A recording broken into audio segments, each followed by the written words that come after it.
વાલિયામાં વરસેલ ભારે વરસાદને પગલે સિલોડી, કોડ અને વતારિયા સહિતના ગામોમાં સર્જાયેલા તારાજીને લઈને આજે ધારાસભ્ય રીતેશ વસાવાએ મુલાકાત લીધી હતી. સહાય આપવામાં આવી હતી.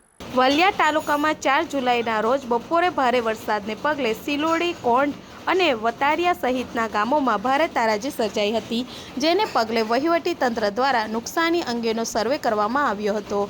જે બાદ આજરોજ ધારાસભ્ય રીતેશ વસાવા, જિલ્લા પ્રમુખ ડિમ્પલબેન રાજ, કારોબારી ચેરમેન પ્રવીણ પટેલ, ટીડીઓ, મામલતદાર, પૂર્વ શિક્ષક સમિતિના ચેરમેન અલ્પેશ વસાવા, મહામંત્રી પ્રદીપસિંહ ભરથાણિયા, પૂર્વ ઉપપ્રમુખ ધરમસિંહ વસાવા, ચિરાગ રાઠોડ સહિતના આગેવાનોએ મુલાકાત લઈ અસરગ્રસ્ત પરિવારોને ધારાસભ્યએ આર્થિક સહાય કરી હતી અને સિલોડી ગામની કાંસ ઊંડી કરવા ધારાસભ્યને ગ્રાન્ટમાંથી 5 લાખની ગ્રાન્ટ મંજૂર કરવામાં આવી હતી.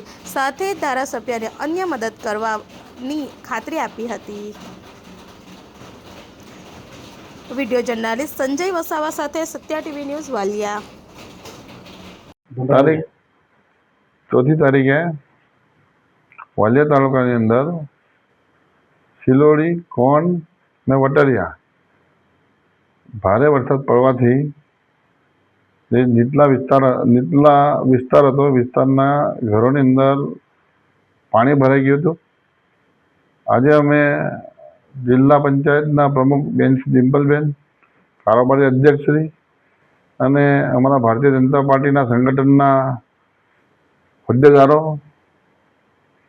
આ ગામડાઓની મુલાકાત લીધી અને જે કેશ ડોલ છે એ કેશ ડોલનું અમે